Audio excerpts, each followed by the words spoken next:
சீனா உள்ளிட்ட நாடுகளுக்கு அதிபர் டொனால்டு டிரம்ப் விதித்த கூடுதல் வரிகளுக்கு அமெரிக்க உச்சநீதிமன்றம் தடை விதித்துள்ளது. அமெரிக்க நாடாளுமன்றத்தை மீறி சீனா, இந்தியா உள்ளிட்ட நாடுகளுக்கு எதிராக சர்வதேச அவசர பொருளாதார அதிகார சட்டத்தை பயன்படுத்தி அதிபர் டொனால்டு டிரம்ப் கடும் வரி விதிப்புகளை அமல்படுத்தினார். இதற்கு எதிர்ப்பு தெரிவித்து அமெரிக்க உச்சநீதிமன்றத்தில் வழக்கு தொடரப்பட்டது. இந்த மனுவை 9 நீதிபதிகள் கொண்ட அமர்வு விசாரித்த நிலையில் அதில் 6 நீதிபதிகள் டிரம்பின் வரி விதிப்பிற்கு எதிராகவும் 3 நீதிபதிகள் ஆதரவாகவும் கருத்து தெரிவித்தனர். இறுதியில் 6-3 என்ற வாக்குகளின் அடிப்படையில் அமெரிக்க அதிபர் டிரம்பின் வரி விதிப்புகளுக்கு உச்சநீதிமன்றம் தடை விதித்தது. மேலும் நாடாளுமன்றத்தை மீறி தன்னிச்சையாக வரி விதிக்க டிரம்புக்கு அதிகாரமில்லை எனவும் சர்வதேச அவசர பொருளாதார அதிகார சட்டத்தை டிரம்ப் சட்டவிரோதமாக பயன்படுத்தியதாகவும் நீதிமன்றம் குற்றம் சாட்டியது. அமெரிக்க நீதிமன்றத்தின் உத்தரவால் அந்நாட்டு பங்குச் சந்தைகள் மீண்டும் எழுச்சியடைய தொடங்கின. எஃகு, அலுமினியம், தினசரி நுகர்வு உள்ளிட்ட பொருட்களின் விலையும் கணிசமாக குறையும் என எதிர்பார்க்கப்படுகிறது. தனக்கு எதிராக தீர்ப்பளித்த 6 நீதிபதிகளால் முற்றிலும் வெட்கப்படுவதாக தெரிவித்துள்ள அமெரிக்க அதிபர் டிரம்ப், சீனா உள்ளிட்ட நாடுகள் மீது புதிதாக 10% வரி விதிப்பை அமல்படுத்தியுள்ளார். அமெரிக்க நாடாளுமன்றத்தை மீறி சீனா, இந்தியா உள்ளிட்ட நாடுகளுக்கு எதிராக சர்வதேச அவசர பொருளாதார அதிகார சட்டத்தை பயன்படுத்தி அதிபர் டொனால்டு டிரம்ப் விதித்த வரி விதிப்பை அந்நாட்டு உச்சநீதிமன்றம் ரத்து செய்தது. இதனால் கடும் கோபம் அடைந்துள்ள டிரம்ப் தனது வரி விதிப்புகளுக்கு உச்சநீதிமன்றம் தடை விதித்து உலக அரங்கில் தன்னை அவமானப்படுத்தியதாக குற்றம் சாட்டினார். மேலும் தனக்கு எதிராக தீர்ப்பளித்த 6 நீதிபதிகளை எண்ணி தான் வெட்கப்படுவதாகவும் 122வது சட்டப்பிரிவின் கீழ் அமெரிக்காவுடன் வர்த்தகம் செய்ய உலக நாடுகளுக்கு மேலும் 10% வரி விதிக்கும் உத்தரவில் கையெழுத்திட உள்ளதாகவும் தெரிவித்தார். இந்தியாவுக்கு விதிக்கப்பட்ட வரி விதிப்பில் எவ்வித மாற்றமும் இல்லை என தெரிவித்த டிரம்ப், இந்தியாவுடன் மேற்கொள்ளப்பட்ட வர்த்தக ஒப்பந்தங்கள் தொடர்ந்து செயல்படுத்தப்படும் என கூறினார். We're doing that period, but we're immediately instituting the 10% provision, which we're allowed to do. And in the end, I think we'll take in more money than we've taken in before. மேலும் நீதிமன்ற உத்தரவால் ஒப்பந்தங்கள் பாதிக்காத வகையில் புதிய நடைமுறைகள் மேற்கொள்ளப்படும் எனவும் டிரம்ப் கூறினார். நீதிமன்றத்தின் உத்தரவால் தனியார் நிறுவனங்களுக்கு செலுத்த வேண்டிய 1.5 லட்சம் கோடி ரூபாய்க்கும் மேலான வரி பாக்கியை வழங்குவது குறித்து நீதிமன்றம் மூலமே தீர்வு காணப்படும் எனவும் டிரம்ப் தெரிவித்தார்.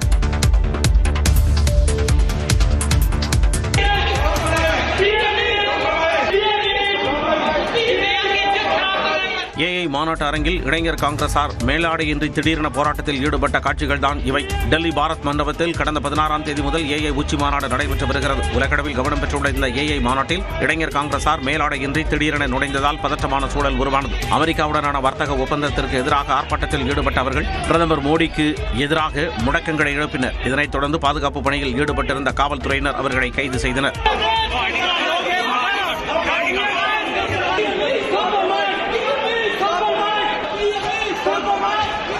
இதற்கு எதிர்வினையாற்றியுள்ள பாஜக ஐடி விங் இளைஞர் காங்கிரசின் செயல்பாடு தேசிய அவமானம் என விமர்சித்துள்ளது. செய்தியாளர்களிடம் பேசிய மத்திய அமைச்சர் அஸ்வினி வைஷ்ணவ் காங்கிரஸ் அச்சத்தில் இருப்பதாக கூறினார்.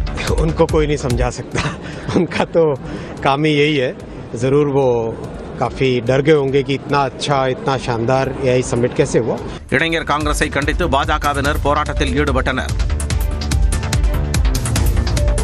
வரும் சட்டமன்ற தேர்தலில் திமுக கிளீன் ஸ்வீப் வெற்றியை பெற்று மீண்டும் திராவிட மாடல் 2.0 ஆட்சியை அமைக்கும் என்று முதலமைச்சர் மு க ஸ்டாலின் உறுதிபட தெரிவித்துள்ளார். சென்னையில் நடந்த திமுக தகவல் தொழில்நுட்ப அணியின் நிர்வாக கூட்டத்தில் உரையாற்றிய அவர், இந்தியாவில் பூத் அளவில் டிஜிட்டல் கட்டமைப்பை வைத்திருக்கும் ஒரே கட்சி திமுக தான் என்று பெருமிதம் தெரிவித்தார். இப்போ வர்ற சட்டமன்ற தேர்தலையும் கிளீன் ஸ்வீப் பண்ணி திராவிட மாடல் 2.0 ஆட்சியை நாம் அமைக்கணும். டிஃபென்ஸ் மட்டுமே ஆடிட்டு இருக்கக்கூடாது, அப்பப்போ அட்டாக்கிங் மோடுக்கும் போகணும். தோழமை சக்திகளோடு சென்று முடிகிற எதிர்க்கட்சியினர் சூழ்ச்சிக்கு இடம் தரக்கூடாது என்றும் முதலமைச்சர் ஸ்டாலின் அறிவுறுத்தினார். தோழமை சக்திகளோடு சிண்டு முடிகிற வேலையில் எதிர்க்கட்சியினர் ஈடுபடுவாங்க. அவங்களுடைய சூழ்ச்சிக்கு நாம இடம் தரக்கூடாது. ஆன்லைனிலும் ஆஃப்லைனிலும் திமுக எப்போதும் சிங்கம்தான் என்றும் திமுக ஐடி விங் நிர்வாகிகளை முதலமைச்சர் மு க ஸ்டாலின் உற்சாகமூட்டினார். இன்றைக்கு இருக்கின்ற அரசியல் சூழ்நிலை, கடந்த 5 ஆண்டு கால ஆட்சியினுடைய நிலை, அவர்கள் இந்த நாட்டுக்கு செய்த சாதனைகள், இவையெல்லாம் மக்களுடைய மனதில் ஆழமாக பதிந்திருக்கிறது. மீண்டும் ஆட்சிக்கு வரக்கூடிய வாய்ப்பு திராவிட முன்னேற்ற கழகத்துக்கு இருக்கிறது. முதலமைச்சர் மு க ஸ்டாலினை சந்தித்த பிறகு முன்னாள் முதலமைச்சர் ஓ பன்னீர்செல்வம் கூறிய கருத்துக்களே இவை. 2026 சட்டப்பேரவை தேர்தல் தேதி விரைவில் அறிவிக்கப்பட இருக்கும் சூழலில் ஓபிஎஸ் தனது நிலைப்பாட்டை அறிவிக்காமல் உள்ளார். இதனால் அவருடன் பயணித்து வந்த மனோஜ் பாண்டியன், வைத்திலிங்கம் ஆகியோர் திமுகவில் இணைந்த நிலையில் ஜேசிடி பிரபாகர் தாவேகாவில் இணைந்தார். மறுபுறம் ஓபிஎஸ்ஸின் அரசியல் ஆலோசகராக இருந்து வந்த பஞ்சுட்டி ராமச்சந்திரன் புதிய கட்சி தொடங்கியுள்ளார். இந்நிலையில் தலைமை செயலக வளாகத்தில் முதலமைச்சர் மு க ஸ்டாலினை ஓ பன்னீர்செல்வம் சந்தித்து பேசியது கவனம் பெற்றது. தொடர்ந்து சபாநாயகர் அப்பாவுவையும் ஓபிஎஸ் சந்தித்து பேசியதாக கூறப்படுகிறது. இந்நிலையில் செய்தியாளர்களிடம் பேசிய ஓ பன்னீர்செல்வம் முதலமைச்சர் உடனான சந்திப்பு குறித்து விளக்கம் அளித்தார். சிறப்பாக நிறைவேற்றதன் காரணமாக மாண்புமிகு முதலமைச்சர் அவர்களுக்கு சந்தித்து அவருக்கு என்னுடைய வாழ்த்துக்களை தெரிவித்து வந்திருக்கிறேன். திமுகவில் இணையப் போகிறீர்களா என்ற கேள்விக்கு பொறுமையாக இருங்கள் என்று கூறிவிட்டு சென்றார். நகராட்சி நிர்வாகத்துறை நியமன முறைகேடு வழக்கில் அமைச்சர் கே என் நேரு மீது வழக்கு பதிவு செய்ய லஞ்ச ஒழிப்புத்துறைக்கு சென்னை உயர்நீதிமன்றம் உத்தரவிட்டுள்ளது. நகராட்சி நிர்வாகத்துறையில் பணி நியமனங்களுக்கு லஞ்சம் பெற்றதாகவும் டெண்டர் ஒதுக்கீட்டில் நடந்த முறைகேடுகள் குறித்து வழக்கு பதிவு செய்ய கூறி அமலாக்கத்துறை சார்பில் தமிழ்நாடு டிஜிபிக்கு அமலாக்கத்துறை கடிதம் அனுப்பியிருந்தது. அதன் அடிப்படையில் வழக்கு பதிவு செய்ய உத்தரவிட வேண்டும் என்று அதிமுக எம்பி இன்பதுரை மற்றும் ஆதிநாராயணன் உயர்நீதிமன்றத்தில் வழக்கு தொடர்ந்தனர். இந்த வழக்குகள் தலைமை நீதிபதி எம் ஸ்ரீவஸ்தவா மற்றும் நீதிபதி ஜி அருள்முருகன் அமர்வில் விசாரணைக்கு வந்தபோது வேறொரு வழக்கு விசாரணையின் போது சிக்கிய ஆதாரங்களை டிஜிபிக்கு அனுப்பி வைத்துள்ளதாகவும் அவற்றின் அடிப்படையில் வழக்கு பதிவு செய்ய உத்தரவிட வேண்டும் என்றும் அமலாக்கத்துறை தரப்பில் கூறப்பட்டது. அமலாக்கத்துறையின் கடிதத்தின் அடிப்படையில் லஞ்ச ஒழிப்புத்துறை விசாரணைக்கு உத்தரவிடப்பட்டிருப்பதாக தமிழ்நாடு அரசு தெரிவித்தது. இதனை கேட்ட நீதிபதிகள் அமலாக்கத்துறை போதுமான ஆதாரங்களை சமர்ப்பித்துள்ளதால் ஆரம்ப கட்ட விசாரணை நடத்த தேவையில்லை என்றும் வழக்கு பதிவு செய்து சட்டப்படி நடவடிக்கை எடுக்க வேண்டும் எனவும் உத்தரவிட்டனர். நகராட்சி நிர்வாகத்துறை பணி நியமனத்தில் தாங்கள் எந்த தவறும் செய்யாததால் சட்ட ரீதியாக வழக்கை எதிர்கொள்வோம் என்று அமைச்சர் கே என் நேரு தெரிவித்துள்ளார். எஃப்ஐஆர் போறதுக்கு முந்தைய டீடைல் என்கொயரி பண்ணிருக்காங்க. இதுல எந்த தவறும் நாங்க செய்யல.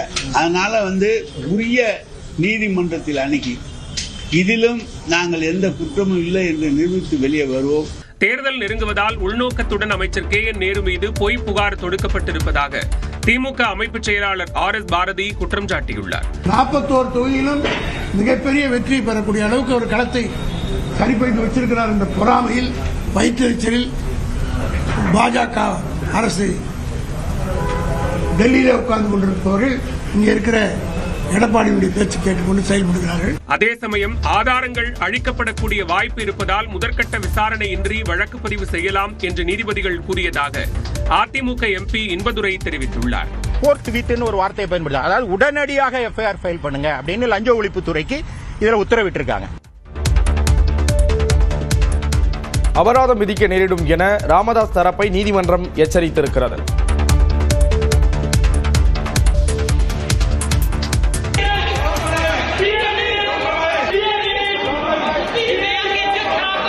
ஏஐ மாநாட்டு அரங்கில் இளைஞர் காங்கிரசார் மேலாடையின்றி திடீரென போராட்டத்தில் ஈடுபட்ட காட்சிகள் தான் இவை. டெல்லி பாரத் மண்டபத்தில் கடந்த 16ஆம் தேதி முதல் ஏஐ உச்சி மாநாடு நடைபெற்று வருகிறது. உலகளவில் கவனம் பெற்றுள்ள இந்த ஏஐ மாநாட்டில் இளைஞர் காங்கிரசார் மேலாடையின்றி திடீரென நுழைந்ததால் பதற்றமான சூழல் உருவானது. அமெரிக்காவுடனான வர்த்தக ஒப்பந்தத்திற்கு எதிராக ஆர்ப்பாட்டத்தில் ஈடுபட்ட அவர்கள் பிரதமர் மோடிக்கு எதிராக முழக்கங்களை எழுப்பினர். இதனைத் தொடர்ந்து பாதுகாப்பு பணியில் ஈடுபட்டிருந்த காவல்துறையினர் அவர்களை கைது செய்தனர்.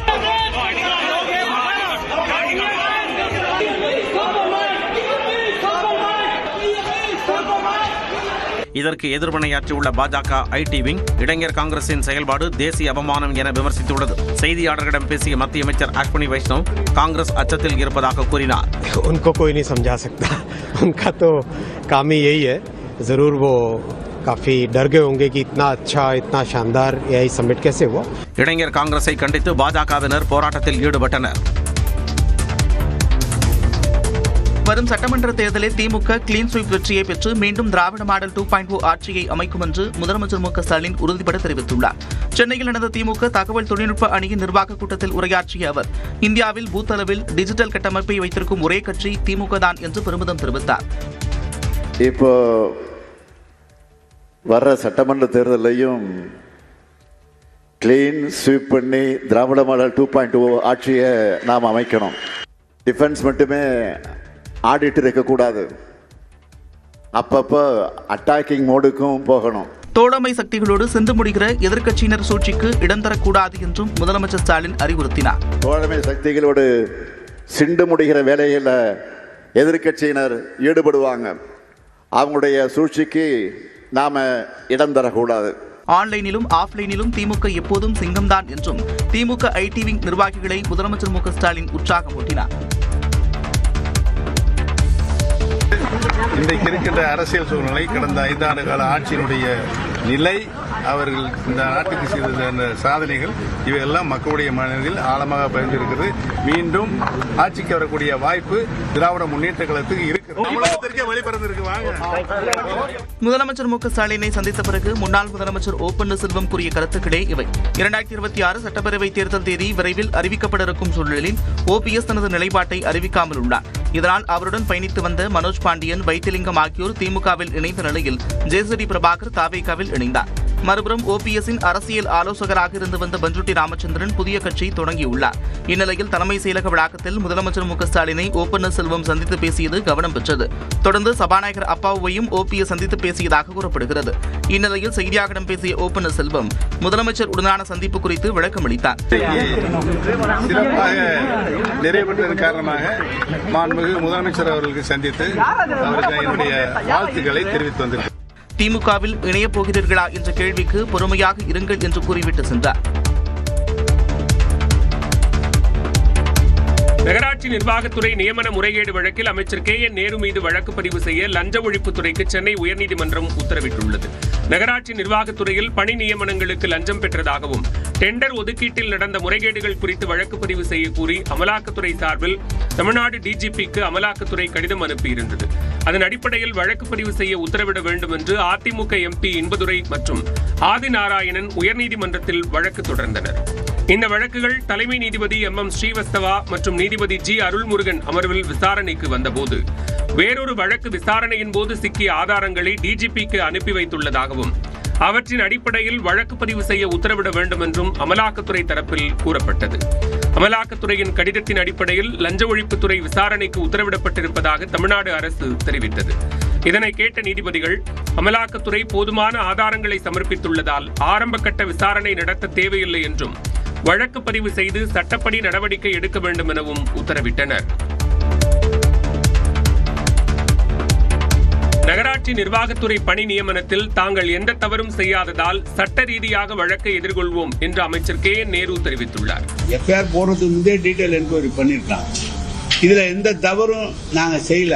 அதனால உரிய நீதிமன்றத்தில் அணுகி இதிலும் நாங்கள் எந்த குற்றமும் இல்லை என்று நிரூபித்து வெளியே வருவோம். தேர்தல் நெருங்குவதால் உள்நோக்கத்துடன் அமைச்சர் KN நேரு மீது பொய் புகார் தொடுக்கப்பட்டிருப்பதாக திமுக அமைப்பு செயலாளர் RS பாரதி குற்றம் சாட்டியுள்ளார். 41 தொகுதியிலும் மிகப்பெரிய வெற்றியை பெறக்கூடிய அளவுக்கு ஒரு களத்தை சரிப்படுத்தி வச்சிருக்கிறார் என்ற பொறாமையில், வயிற்றெரிச்சலில் பாஜக அரசு டெல்லியில உட்கார்ந்து கொண்டிருப்பவர்கள் இங்க இருக்கிற எடப்பாடியுடைய பேச்சு கேட்டுக்கொண்டு செயல்படுகிறார்கள். அதே சமயம் ஆதாரங்கள் அழிக்கப்படக்கூடிய வாய்ப்பு இருப்பதால் முதற்கட்ட விசாரணையின்றி வழக்கு பதிவு செய்யலாம் என்று நீதிபதிகள் கூறியதாக அதிமுக MP இன்பதுரை தெரிவித்துள்ளார். ஃபோர்த் வித்னு ஒரு வார்த்தையை பயன்படுத்த, அதாவது உடனடியாக எஃப்ஐஆர் ஃபைல் பண்ணுங்க அப்படின்னு லஞ்ச ஒழிப்புத்துறைக்கு இதுல உத்தரவிட்டிருக்காங்க.